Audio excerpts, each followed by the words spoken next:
Yeah, hi everyone. Welcome again to the session related to the mobile phone security and forensics. And in the today's sessions, we are going to discuss about one of the important concept that is called a routing.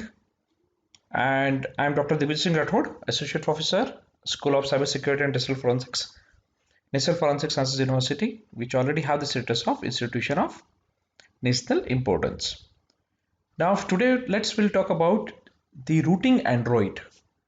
There are two words which you normally heard that a routing related to the Android phone and a jailbreaking that is related to the iPhone. So today I have a plan to discuss about the routing, what is the importance of the routing, and especially related to especially in the case of the investigations or especially in the case of the forensics, what is jailbreaking and what is the difference between routing and jailbreaking. And when you start doing a routing process or applying this routing process to Android, any of the Android phone, then what could be the consequences? So let's see. Now, before we'll talk about the routing, we know that we are going to discuss about the routing related to the Android phone or the Android OS. And we know that the Android OS, the heart of the Android OS is a Linux kernel, which is a Unix, which normally have the Unix like system. And if you check the systems or the functions or the mechanisms which is available in the unique like system, then it always separate and protect the resources of the individual, in the sense that we know that there are two types of resources. The one resources that could be anything. It could be a process, it could be a file, okay, it could be anything. So what the in the unique like system, what this Linux or the Unix they normally do, they always try to protect and separate these resources, in the sense that which resources which should be accessible to the normal user and which resources which needs to be accessible to the OS itself or to the kernel.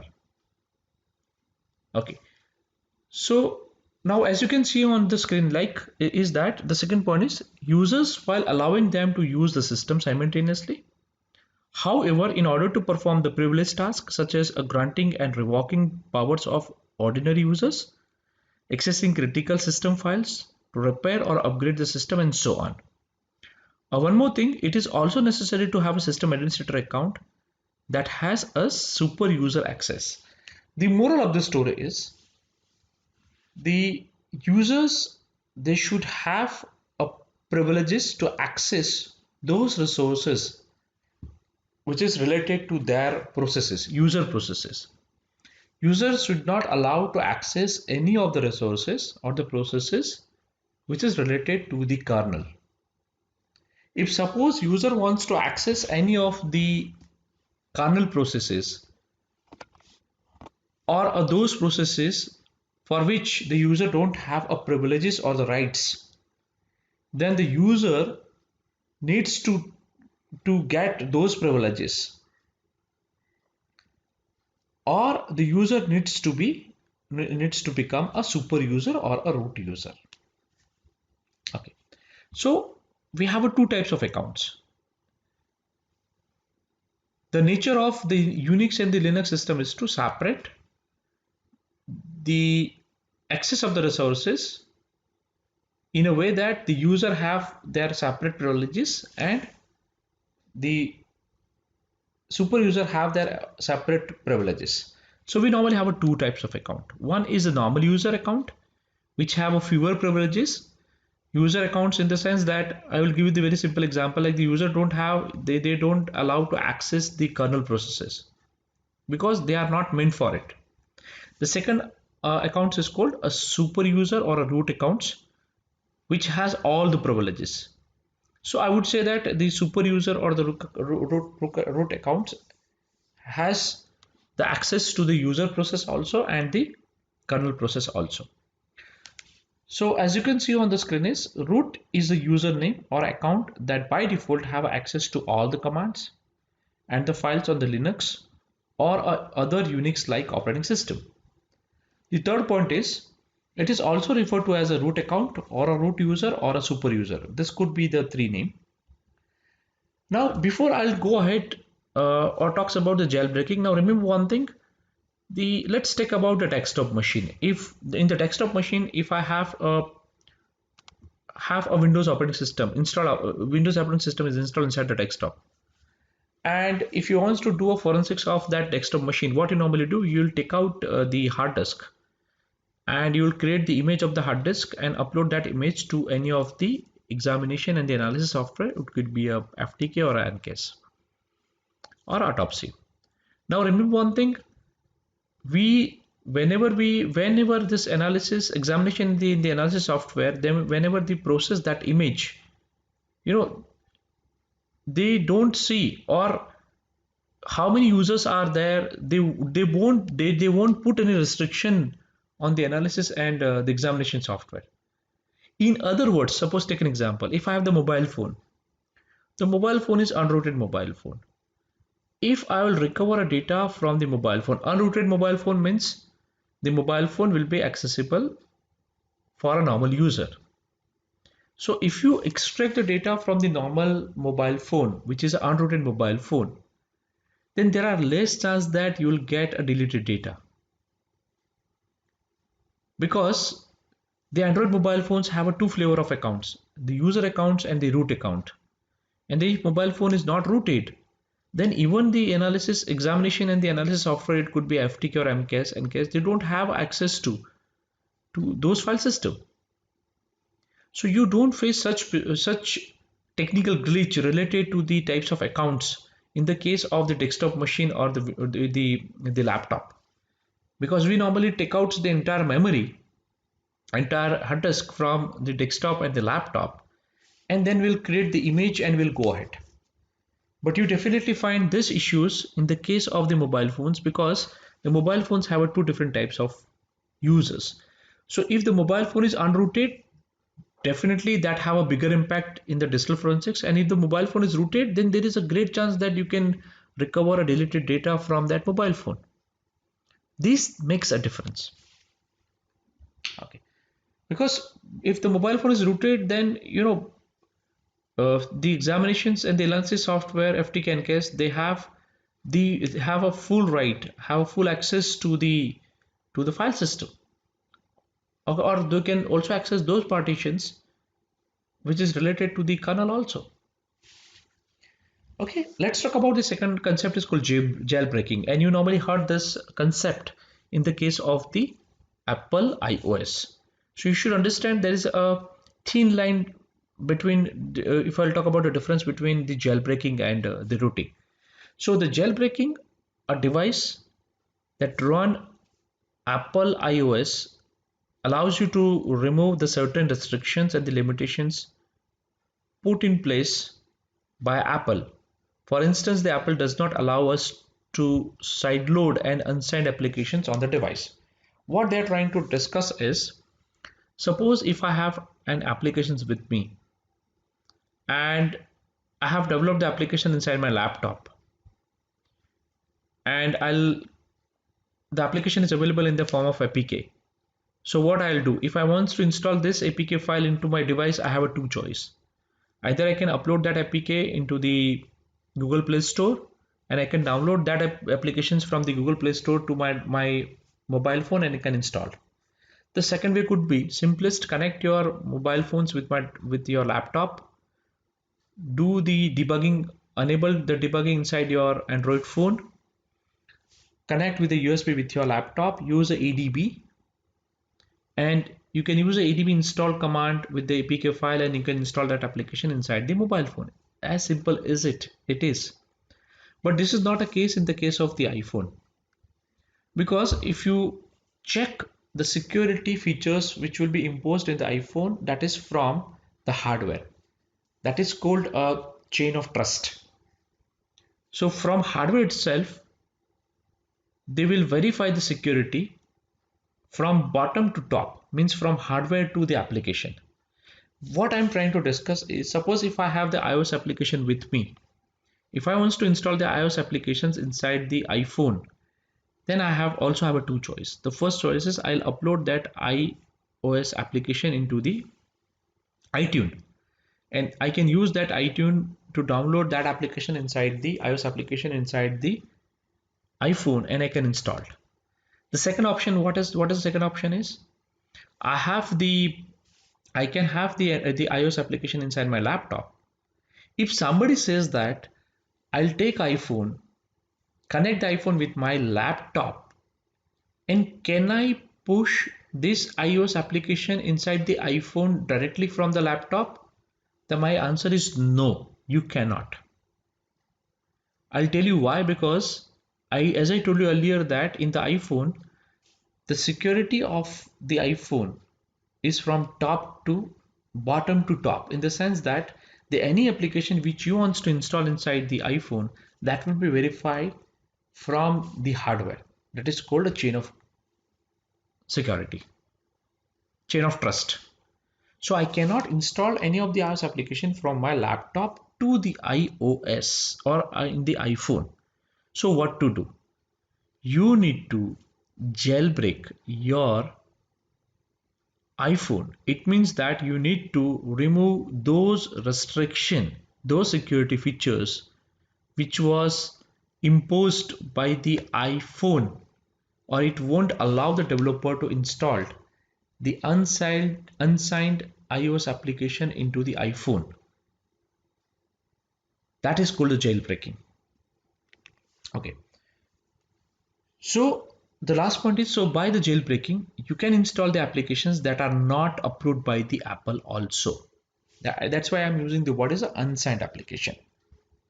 So the Android allows, now remember one thing, the side loading means, it means that the Apple does not allow us to side load and unsigned applications on the device, means installing the applications from laptop to your iOS phone or in the iPhone, they won't allow.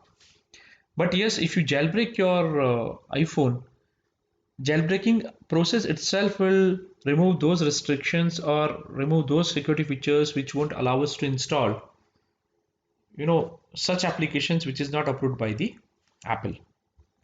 So let's see the difference between these two. So the Android allows sideloading of the application. Jailbreaking a phone involves bypass several security restrictions simultaneously. The second thing is, thus, gaining a root access on the device is only one of the aspect of the jailbreaking a device. Okay, so this is what the simplest difference. I would say that by rooting the mobile phone, I'm not only install the application, but I have the access to the entire file system of the mobile phone. Using the jailbreaking, I can install the application which was not approved or signed by the Apple. That also I can install inside the iPhone and I can access that application. Let's see. Now there are two important questions which I want to ask is, what is the importance of the rooting in the investigation? Now remember one thing, if your mobile phone is unrooted, then as a normal user, you don't have access to the /data partition. Now we know that the /data partition stores some of the important informations related to the application. So if we installed any of the application that is known as an user install application, you'll find all the data related to the user install application inside the /data partition. But if the mobile phone is not rooted, then you don't have access to this /data partition. Even you also don't have access to this /system partition also. So if if your mobile phone is not rooted, it's an unrooted mobile phone, and you don't have the access to the system partitions or a data partitions, and suppose if you create the image of the mobile phone, and if you try to recover or deleted data, then you cannot. But obvious, because the image which was created is for the unrooted mobile phone, and while you create the image as a normal users, you don't have access to the system partitions or the data partitions, so you don't have the complete image of your mobile phone. Okay, and the second thing is these slash data and the slash system partitions are the very important partitions. So even though if you're trying to recover a deleted data, you don't get a success to recover a deleted data. That's the important is. The second question is, does the routing affects the integrity of the evidences? I would say my answer is yes. So you will ask those who are listening this session, they will say that, sir, on the one side you are saying that if the mobile phone is not rooted, then you don't get a success to recover the deleted data. And on this and on the second side, you are saying that the rooting the mobile phone, or if you root the mobile phone, does it affect the integrity of the evidences? You are saying that yes. So somebody says that, sir, these are the contradictory statement. Is it rooted mobile phones? You get a more chance to get you'll get a more chance, or there is a chance of success that you can get a deleted data recovered. And on the other side, you are saying that the routing process itself will change the integrity of the evidences. So as a digital forensics analyst, what to do? But remember one thing: if you root if any of the mobile phone, either manually or using the automated tool, it is a job of the investigator, or it is very important for the investigator to see that the valid routing techniques they need to apply, it has to be validated. It has to be validated, and the investigator needs to check before routing the mobile phone. So if you use a valid routing techniques, then it won't affect the integrity of the devices evidences. Now the third question which I want to ask is, does the mobile phone forensics tools available in the market do a routing with a valid routing or validated routing process? I would say yes. Then you will ask one more question is, if yes, then what techniques do they use which will not affect the integrity of the evidences? I would say that there are so many commercial tools available in the market, like the Celebrate You Fit with the XRY. They do the routing, they extract the evidences by routing the mobile phone. But remember one thing, the techniques which will be used by the Celebrate You Fit and the XRY is that they develop the exploit to root the mobile phone, and that exploit will not place, or that exploit will not be a part of your memory, means a hard disk, but that exploit will be that will root your mobile phone through the RAM. So that exploit will run inside the RAM only, and it will root your entire mobile phone. And we know that the RAM is a random access memory, which is a temporary memory. So anything which runs on the RAM, they don't have the if they don't have the footprint on the hard disk, so obviously they won't affect the integrity of the evidences.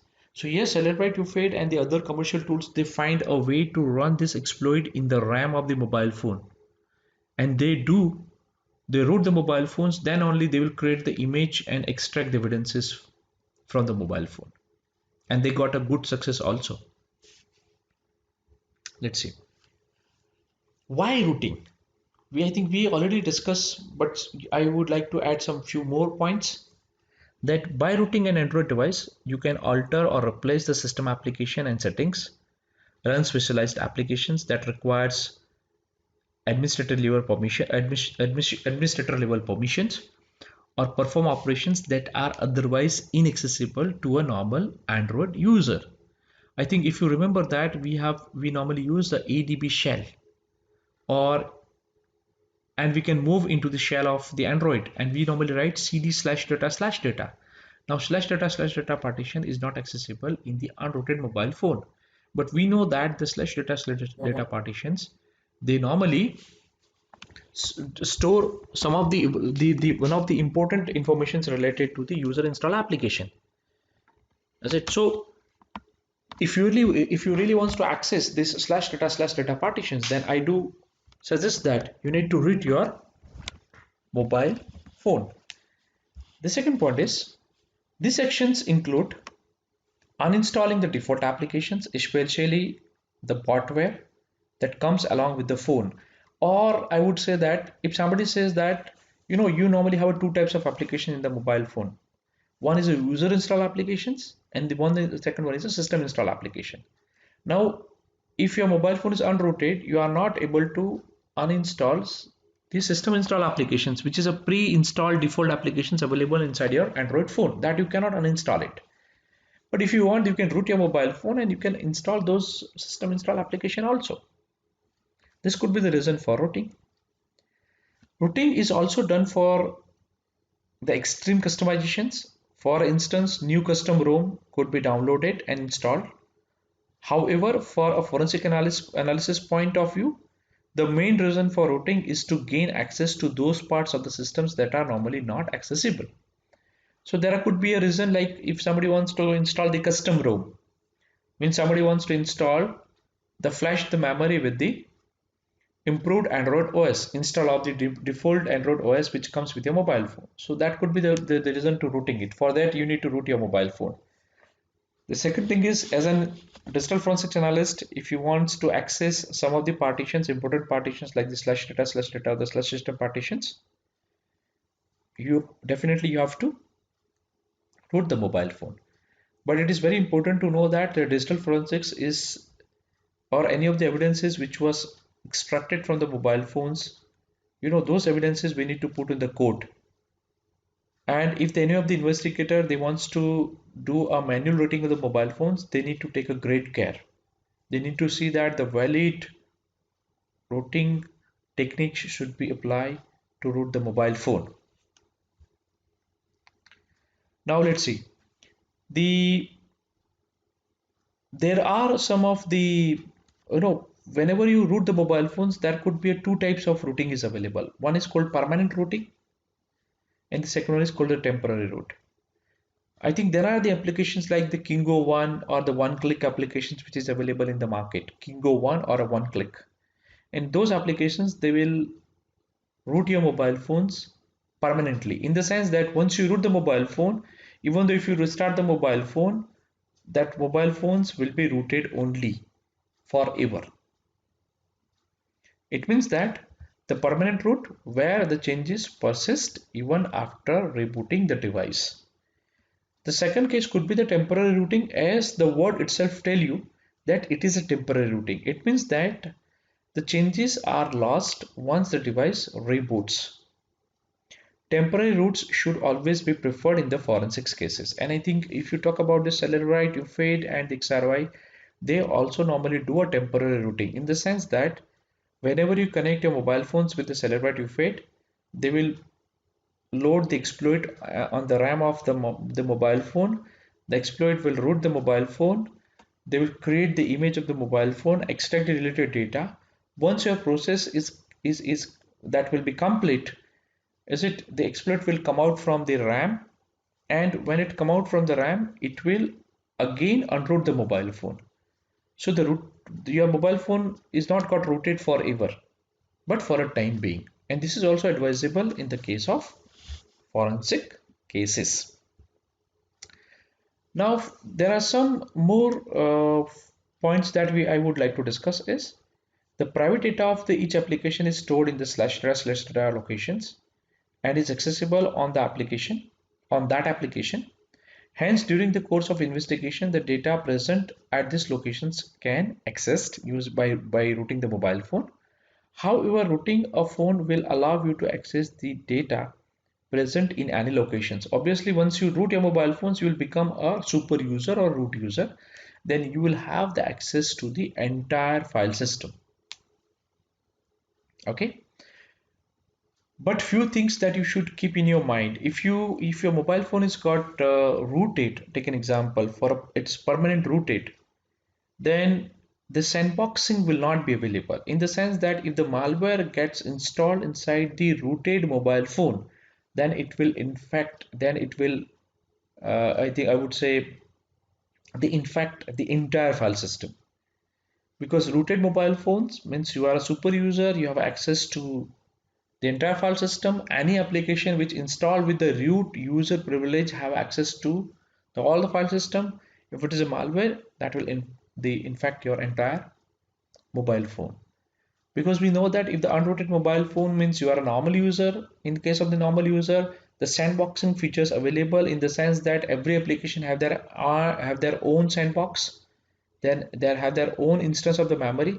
So if any malware get installed in the rooted mobile phone, then it will be limited to that sandbox only. It won't come out and infect the other applications who is in the different instance of a sandbox. Now let's see that there are several the implications if you root your mobile phone that you should keep in your mind.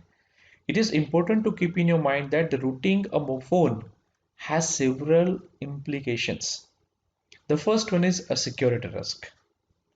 As I told you, that once you root your mobile phone, it means that you act as a root user.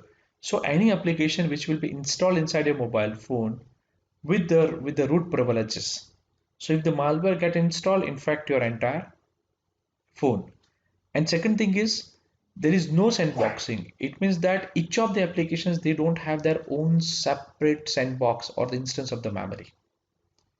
So it is not at all advisable that you should use any of the Android phone with the permanent rooting or as a super user. The second thing is brick off your device. This is also the second important option is now whenever you root your mobile phones, in some of the cases you need to register on the manufacturer's websites and you need to give the reason that why you want to root your mobile phone, and then they will approve and they will provide the, I would say, the software to root your mobile phone. Is it in some of the cases you need to, there are some of the third-party applications which are available in the market. You can install immediately inside your mobile phone and you can root your mobile phone. But remember one thing, in sometimes what will happen is the routing through the manufacturer provided packages or through the third party applications, they might break your mobile phone in the sense that your mobile phone that will be dead forever. So be careful whenever you do a routing, and especially whenever you do a manual routing, in the sense that if somebody have a plan to unroot the bootloader manually, then you need to take a great care. The third point is avoiding your warranty, in the sense that your mobile phones once gets rooted, then the warranty will not be available. That also you should keep in your mind. The last but not a list, but it is very important point, is the forensic implications. It means that rooting an Android device will allow an investigator to access a large set of data. You have access to the slash system partitions, you have access to the slash data partitions, but it involves an alteration of certain portion of device. Hence, the device should be rooted only when it is absolutely necessary. That I told you earlier. Before applying, don't do such mistake. Download the Kingo one or the Click One application installed inside the device, root the mobile phones and extract evidences. Don't do such mistake.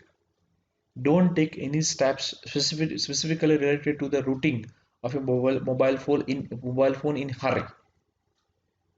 Please see that what is a validated method, and then only you should apply those methods to root the mobile phone. So these are the few implications which you needs to keep in your mind before rooting the mobile phone. So I think this is enough for today. So routing and jailbreaking we have discussed in a very well way. The routings gives you the administrative privileges. You have access to the entire file system of your Android OS, and the jailbreaking that allows the developer to install the unsigned Apple applications from your desktop, from your laptop to the iPhone. And we also discuss that using the routings, yes, there are the advantages that you will have the access to those partitions like a slash data slash system partitions, which normally stores very important evidences. But on the other side also, that you should not make any mistakes or use any of the routing techniques which affects the integrity of the evidences. So I think this is enough for today's sessions. Thank you.